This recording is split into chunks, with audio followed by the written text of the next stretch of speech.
Hi everyone, this is CA Kuldeep Singh. I welcome you all to my channel. Today we are going to talk about how resume shall be made. एक resume कैसे बनता है? resume कह लो, CV कह लो, one and the same thing. कोई difference नहीं है. Resume बनाना जो है, अच्छा कुछ लोग रिज्यूमे बना रहे हैं, वो सोच रहे हैं हम हड़प्पा सिविलाइजेशन के टाइम पे जी रहे हैं, बहुत ही आउटडेटेड तरह के रिज्यूमे बनाते हैं, कोई सेक्शंस का पता नहीं चल रहा, उससे ये पता नहीं चल रहा कि आपने अभी तक क्या किया है। और यहाँ पर जो है एक नई चीज़ आ रही है। अच्छा, नया एरा है, this is 21st century, digital era है। आपको एक नई चीज़ बता रहा हूँ which is known as ATS। अच्छा, ये ATS क्या होता है, ये क्या नई बला, ये इसके बारे में वीडियो में लेटर ऑन डिस्कस होगा। आपको प्रैक्टिकली दिखाऊंगा कि ATS कंप्लाइंट रिज्यूम में कैसे चेक किया जाता है या नहीं।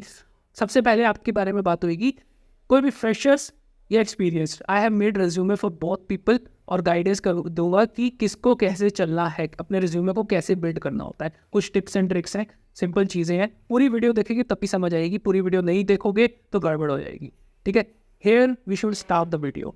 अच्छा, एक रिज्यूमे बनाने के लिए आपको पहले, अब हम क्या करते हैं, एक टेम्पलेट सर्च करते हैं। एक ऐसा टेम्पलेट सर्च करना जो कि आपको, जिसमें कम वर्ड्स ना आए, इनफ वर्ड्स आए, सफिशिएंट हो और ज़्यादा भर भी ना दो। 1 पेज रिज्यूमे बनाना है आपको। वो पुराने ज़माने गए जब आपकी 1.5 पेज 2 पेज के रिज्यूमे चलते थे। ठीक है, 1 पेज रिज्यूमे, और रिज्यूमे में टिपिकली 6 ही पोर्शन बनने चाहिए आपके। इट कैन बी 7 ऑल्सो, आप उसको डिवाइड भी कर सकते हो, बट जनरली आपके 6 पोर्शन बनने चाहिए। पहला होगा contact details, second will be your professional summary, third would be your work experience, fourth one would be education, 5वें नंबर पे आपका आने वाला है अचीवमेंट एंड स्किल्स, और 6 नंबर पे आपका लास्ट में आ जाएगा IT प्रोफेशंसी या फिर आपकी कोई सर्टिफिकेशंस है आपके पास। 6 पोर्शंस में आपका पूरा रिज्यूमे कंप्लीट हो जाएगा। फर्स्ट पोर्शन आपका जो रहता है that is your contact details. तो सबसे पहले जो कॉन्टैक्ट डिटेल्स आएगी उसमें सबसे पहले आपका नाम, इसको आपको ब्रॉड करके, बोल्ड करके कैसे भी लिख सकते हो, it should be visible clearly, that's it.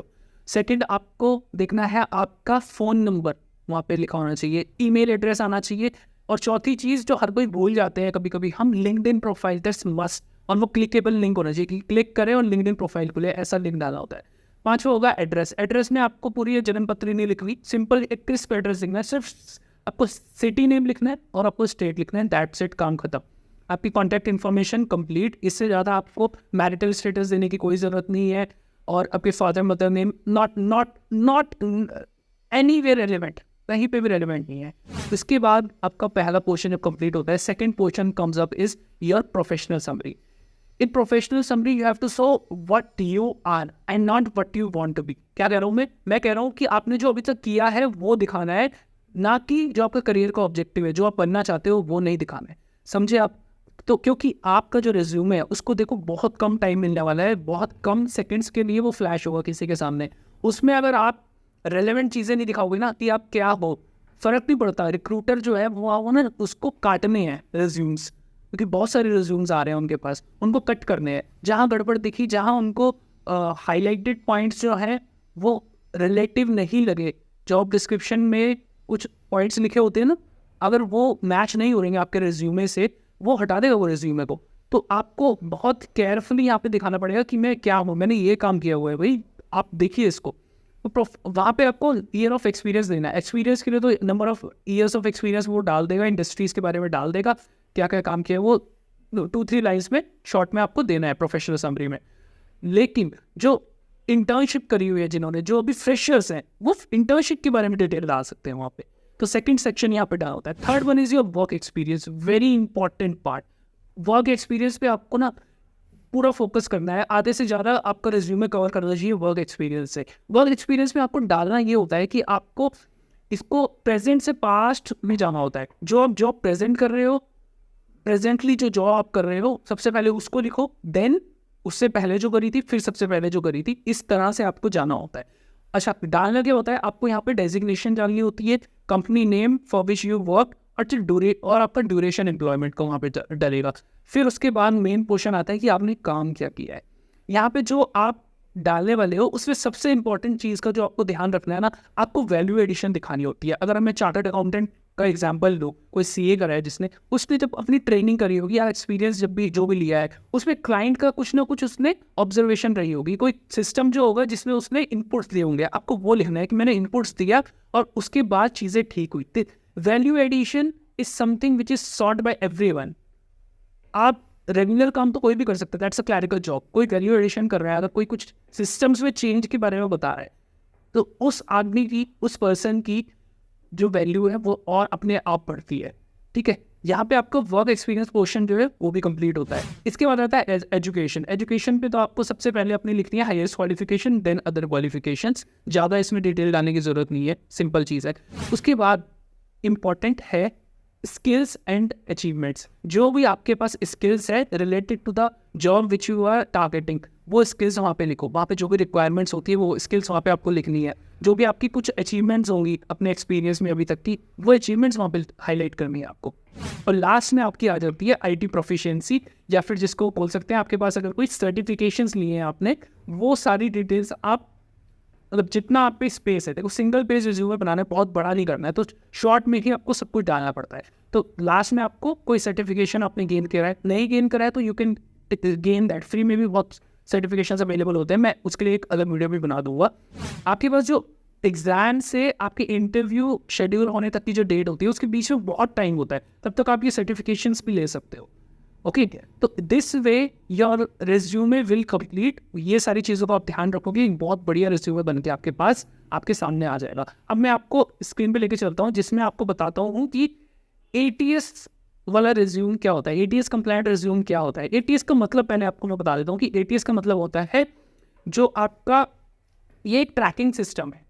इस ट्रैकिंग सिस्टम में क्या होता है, यहाँ पे शॉर्टलिस्ट होंगे रिज्यूमे, तो अराउंड 75-80% रिज्यूम्स को ये सिस्टम ही आपका काट के साइड कर देगा। ये कहेगा कि this resume is not relevant for this job profile. और ये कैसे करता है सिस्टम, आपको वो भी बता देते हैं। अब मैं खोलता हूँ एक रिज्यूमे आपके सामने, इससे आपको रिज्यूम के जो सारे पॉइंट्स, मैंने 6 पॉइंट्स आपको बताए हैं, 6 सेक्शंस बताए हैं, वो भी आपको सेक्शंस यहाँ पे दिख जाएंगे और आपको एक आइडिया भी मिल जाएगा कि एक रिज्यूमे कैसे बनाना है। एटीएस कंप्लायंट रिज्यूम के सैंपल्स मैं अपने डिस्क्रिप्शन में डाल दूंगा, you can download from there also and can make your resume. मैं एक फ्रेशर लेवल के एक्सपीरियंस, एक फ्रेशर लेवल जिसके पास ज़्यादा एक्सपीरियंस नहीं है और इंटर्नशिप के बेसिस पे जो चला है, यू कैन सी हेयर मैंने एक रिज्यूमे सैम्पल बेसिस पे कुछ भी डिटेल्स डाल के यहाँ पे बना के रख दिया है। यहाँ पे आप फर्स्टली देखोगे यहाँ पे कॉन्टैक्ट डिटेल्स यहाँ पे सारी आ गई हैं। उसके बाद सेकंड नंबर पे मैंने बोलता प्रोफेशनल समरी जो होगी वो यहाँ पे आ जाएगी। Then third one is your work experience section. उसके बाद आपकी academic profile which is your education. Fifth one achievement and skills. Last is आपकी सर्टिफिकेशन या आईटी प्रोफिशिएंसी रहेगा। आप थोड़ा बहुत ऊपर नीचे वर्ड्स को चेंज भी कर सकते हो, कोई हार्ड एंड फास्ट रूल नहीं रहेगा उसका। ओके, यहाँ पर अब मैं देखो, अब एटीएस के बारे में बात मुझे करनी है कि एटीएस कंप्लायंट ये रिज्यूमे है या नहीं। तो मैंने एक चार्टर्ड अकाउंटेंट के हिसाब से ये रिज्यूमे बनाया है और फ्रेशर लेवल मानते हुए कि उसने एक जगह से आर्टिकलशिप करी है। यहाँ पे मैंने लिख दिया आर्टिकल ट्रेनी था ये बंदा, और आप देखोगे कोई और एक्सपीरियंस इस बंदे के पास नहीं है।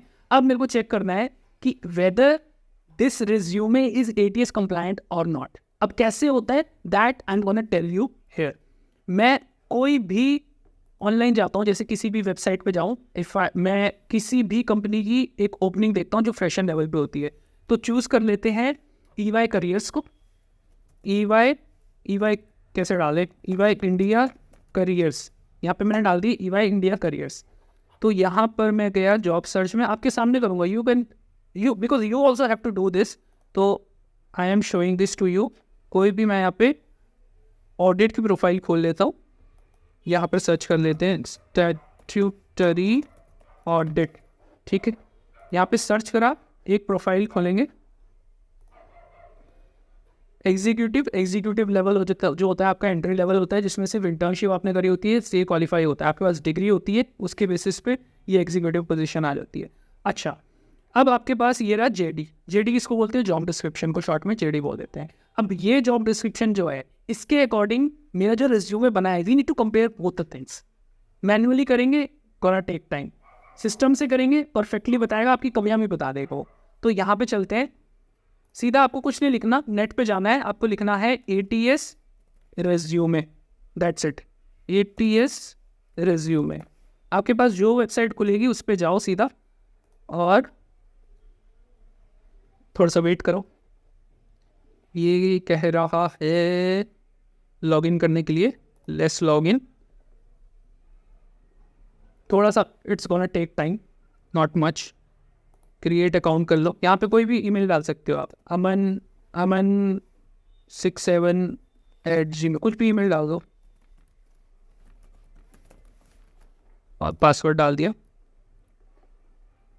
इससे आपका एक अकाउंट बन जाएगा। चूज़ योर प्लान में जाओ, यहाँ पे बस हमें तो पैसे क्यों देंगे इस चीज़ के, फ्री में जाओ और यहाँ पे एक न्यू स्कैन पे चले जाना है। That's it. आप यहाँ पहुँच गए, वेट, यहाँ पे आप पहुँच गए। ये कह रहे हैं यहाँ पे अब रिज्यूम पेस्ट करो, इस पोर्शन में फर्स्ट और इस सेकंड पोर्शन में जॉब डिस्क्रिप्शन डालो। दोनों को कंपेयर करेगा, बता देगा आपका जो रिज्यूमे आपने बनाया है वो स्क्रैप होने वाला है कंपनी के सिस्टम में जाके या आगे बढ़ेगा। आपकी इंटरव्यू की और शेड्यूल होगी या नहीं, वो यहाँ से पता चल जाएगा। तो यहाँ पे आपको क्या करना है, रिज्यूम जो है सीधा इसको ड्रैग एंड ड्रॉप करो। मैं फ्रेशर लेवल का ढूंढा था तो फ्रेशर लेवल पे जाऊँगा और यहाँ पे इसको पेस्ट कर दूंगा। थोड़ा सा टाइम ले लिया, okay, it is done. Job description जो है यहाँ से पूरा कॉपी करो इसको, यहाँ तक अबाउट कंपनी छोड़ सकते हैं आप, यहाँ पे पेस्ट करो इस, ठीक है, हो गया काम। अब करते हैं स्कैन, क्या ये बनेगा या नहीं, लेट्स सी। ये हो रहा है, स्कैन हो रहा है, मैच रेट इसको 49% आपका दे रहा है ये मैच रेट।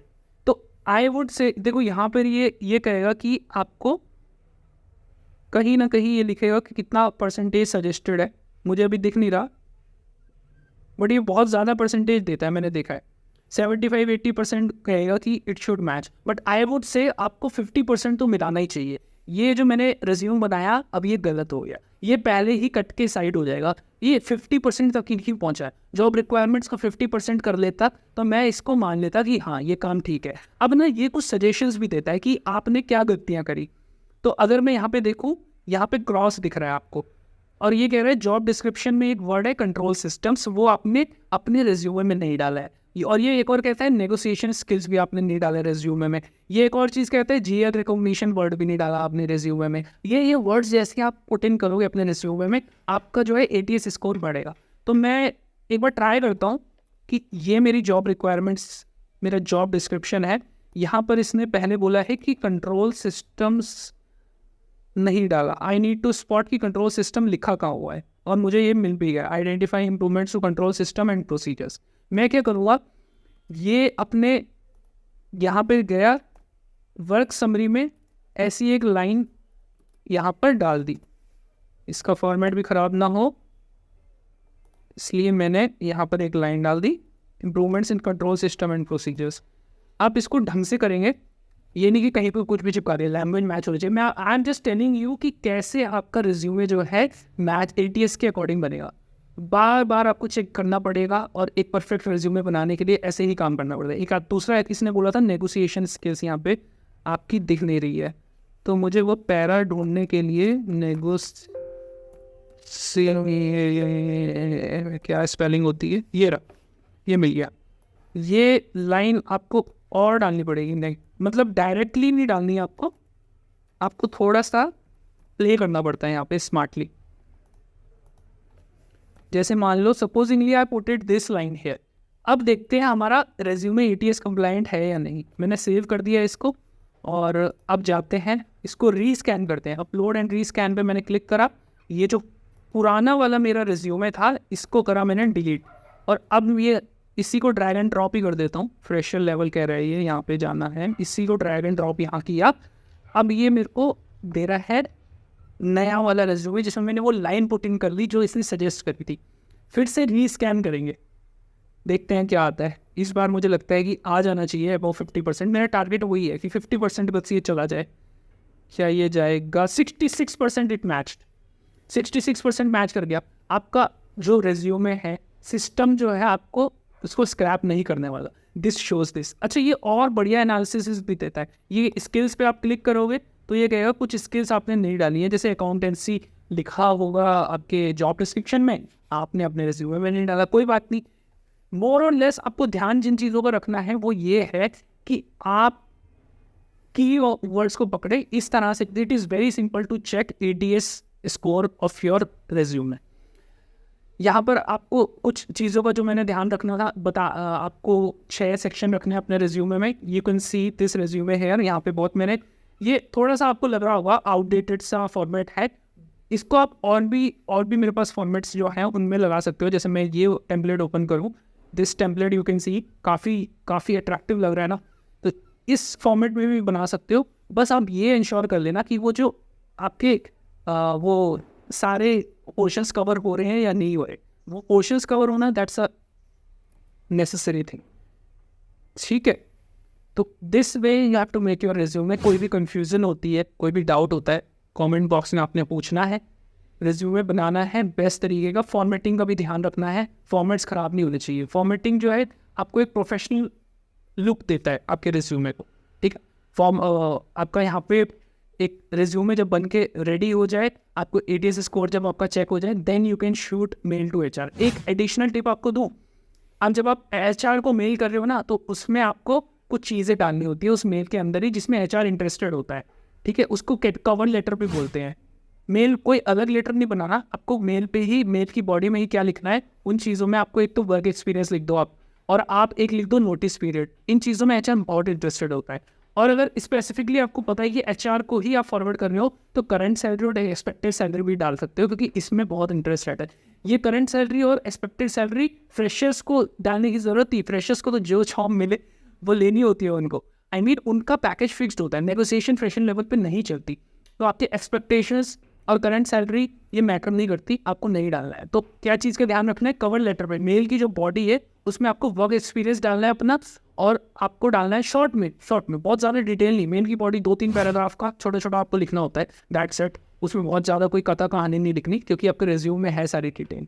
तो रिज्यूम तभी खुलेगा जब आपकी मेल की जो बॉडी है वो रेलेवेंट होगी HR के लिए, क्योंकि वर्क एक्सपीरियंस अगर आप उसमें लिखोगे नहीं, अगर आप उसको वहाँ पे क्या पोजीशन आप सॉर्ट कर रहे हो वो नहीं लिखोगे, और उसमें अच्छा एक चीज़ फॉन्ट भी होती है। Font is very necessary. आप टाइम्स न्यू रोमन, कैलिबरी, ये सारे जो फॉन्ट्स होते हैं, यही फॉन्ट्स यूज़ करें। बहुत यूनिक फॉन्ट्स कभी मत यूज़ करना, ठीक है। मेल की बॉडी में भी और रिज्यूमे में भी, दैट इज़ वेरी इंपॉर्टेंट। और कोई भी ऊट पटांग कलर्स मत यूज़ करना अपने रिज्यूमे में।